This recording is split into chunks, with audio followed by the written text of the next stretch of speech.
नमस्कार। मैं मीनाक्षी शुक्ला एक बार फिर से अपने चैनल शब्दवेणी पर आप सभी का बहुत स्वागत करती हूँ। आज मैं एक बार फिर से उपस्थित हूँ इस्मत चुगताई जी की कहानी लेकर घूंघट।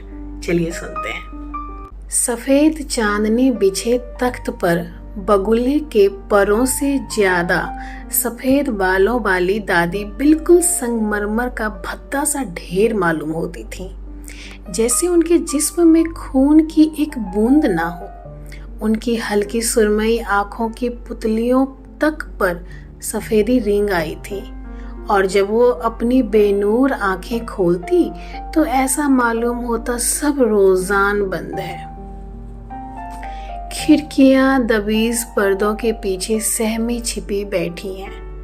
उन्हें देखकर आंखें चौंधियाने लगती थी, जैसे इर्द गिर्द पिसी हुई चांदी का गुआर मुअल्लक हो, सफेद चिंगारियां से फूट रही हो।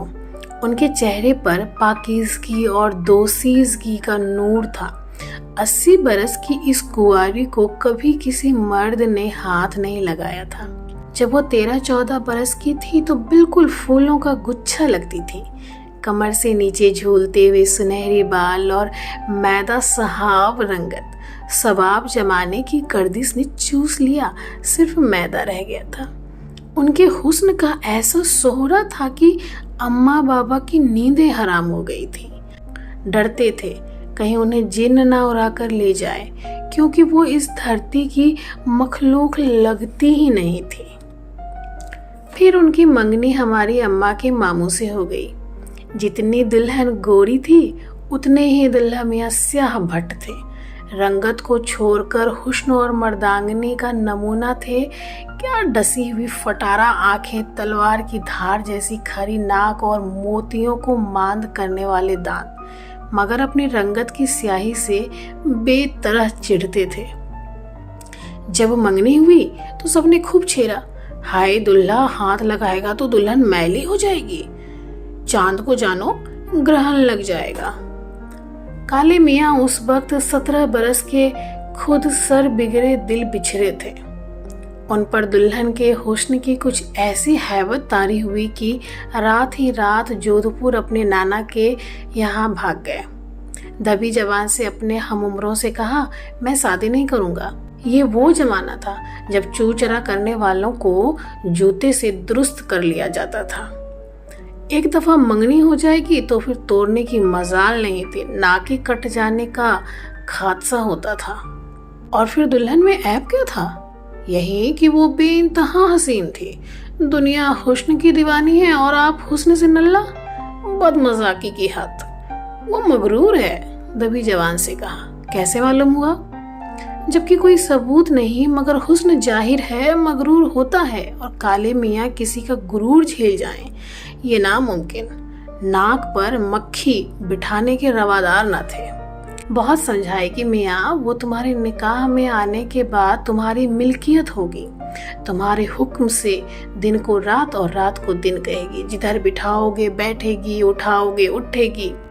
कुछ जूते भी पड़े और आखिरकार काले मियाँ को पकड़ बुलाया गया और शादी कर दी गई। डोमनियों ने कोई गीत गा दिया, कुछ गोरी दुल्हन और काले दुल्हे का। इस पर काले मियाँ फनफना उठे। ऊपर से किसी ने चुभता हुआ एक सहरा पट दिया, फिर तो बिल्कुल ही अलीफ हो गए, मगर किसी ने उनके तंतना को संजीदगी से न लिया, मजाक ही समझे रहे और छेड़ते रहे। दुल्हा मियाँ शमशीर ए बरहना बने जब दुल्हन के कमरे में पहुंचे तो लाल लाल चमकदार फूलों में उलझी सुलझी दुल्हन देखकर पसीने छूट गए। उसके सफेद रेशमी हाथ देखकर खून सवार हो गया। जी चाहा अपनी स्याही इस सफेदी में ऐसी घोंट डाले कि इम्तियाज ही खत्म हो जाए। कांपते हाथों से घूंघट उठाने लगे तो वो दुल्हन बिल्कुल औंधी हो गई। अच्छा तुम खुद ही घूंघट उठा दो। दुल्हन और नीचे झुक गई। हम कहते हैं घूंघट उठाओ, डपट कर बोले। दुल्हन बिल्कुल गेंद बन गई। अच्छा जी, इतना गुरूर? दुल्हे ने जूते उतारकर बगल में दबाए और पाई बांग वाली खिड़की से कूदकर सीधे स्टेशन, फिर जोधपुर। इस जमाने में तलाक वाला का फैशन नहीं चला था, शादी हो जाती थी तो बस हो जाती थी। काले मियाँ 7 बरस घर से गायब रहे।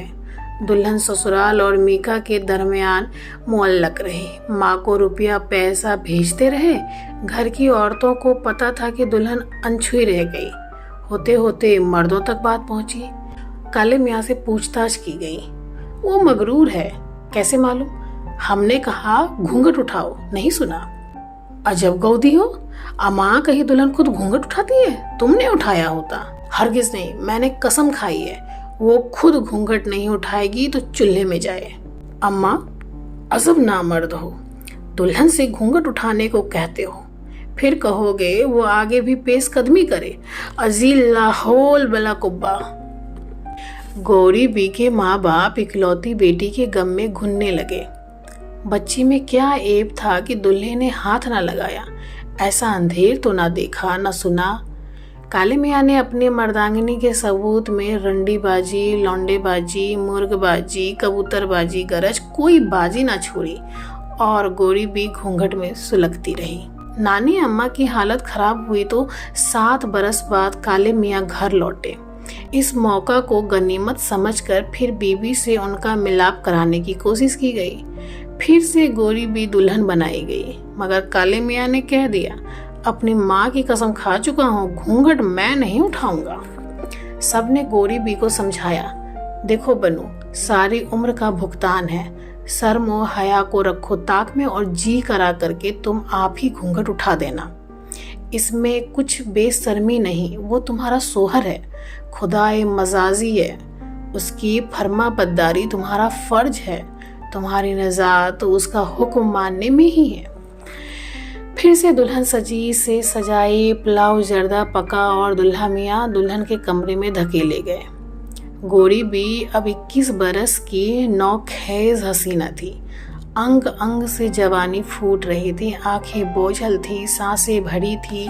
7 बरस उन्होंने इसी घड़ी के ख्वाब देखकर गुजारे थे। कमसिन लड़कियों ने 20 राज बताकर दिल को धड़कना सिखा दिया था। दुल्हन के हिना आलूदा हाथ पैर देखकर काले मियाँ के सर पर जिन मंडराने लगे। उसके सामने उनकी दुल्हन रखी थी।